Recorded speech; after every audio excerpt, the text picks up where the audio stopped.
Bitcoins infrastructure को उत्तराखंड परियोजना विकास और निर्माण निगम लिमिटेड से 1274 करोड़ रुपए का कार्य ऑर्डर मिला, जिसमें 130.6 मीटर ऊंचे कंक्रीट ग्रेविटी बांध निर्माण के लिए एचएम वर्क्स भी शामिल है।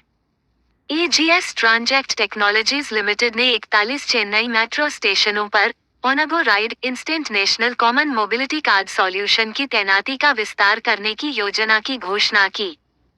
बिटकॉइन 100,000 डॉलर के करीब पहुंचा, क्योंकि व्यापारी डोनाल्ड ट्रंप की अमेरिकी राष्ट्रपति के रूप में वापसी पर दांव लगाना जारी रखते हैं, जिससे बाजार में अटकलें और निवेश बढ़ता है।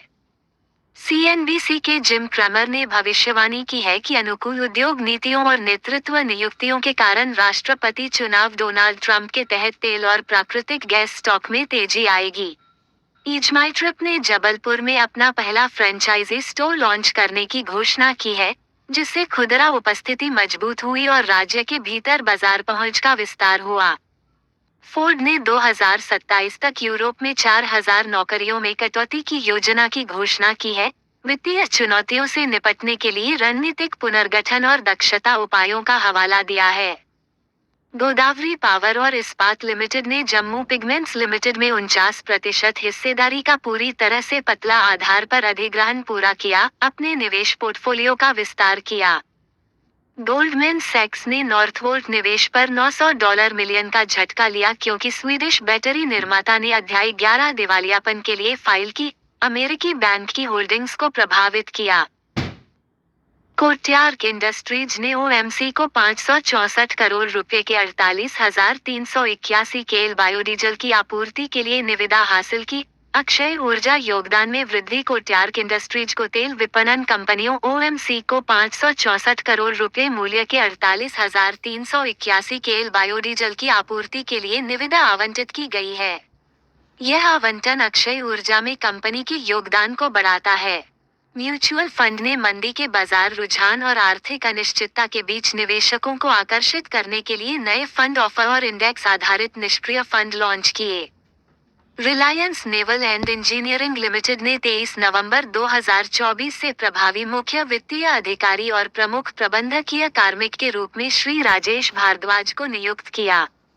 आरपीपी इंफ्रा प्रोजेक्ट्स लिमिटेड को भाभा परमाणु अनुसंधान केंद्र परमाणु रिसाइकल बोर्ड से 21.83 करोड़ रुपए की नई परियोजना के लिए स्वीकृति पत्र प्राप्त हुआ। रुल्का इलेक्ट्रिकल्स लिमिटेड ने अग्निशमन कार्य सेवा पोर्टफोलियो के विस्तार के लिए विभिन्न ग्राहकों से 11.1 करोड़ रुपए के नए ऑर्डर की पुष्टि की। टाटा पावर ने प्रमुख स्वच्छ ऊर्जा बिजली परियोजनाओं के वित्तपोषण के लिए एशियाई विकास बैंक के साथ 4.25 बिलियन अमेरिकी डॉलर के लिए समझौता ज्ञापन पर हस्ताक्षर किए। अक्षय ऊर्जा पहल को आगे बढ़ाया। अमेरिकी अभियोग अदानी ग्रीन एनर्जी के केवल एक अनुबंध से संबंधित है।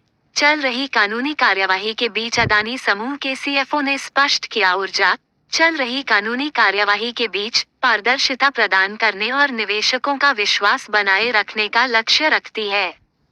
मुद्रास्फीति से अनियंत्रित स्टिकर शॉक विनिर्माण और अर्थव्यवस्था को नुकसान पहुंचा सकता है। भारतीय रिजर्व बैंक ने आर्थिक जोखिमों को उजागर करने वाली हालिया रिपोर्ट में चेतावनी दी है। युवा उद्यमी ने 17 साल की उम्र में $125,000 में सैंडविच की दुकान खरीदी।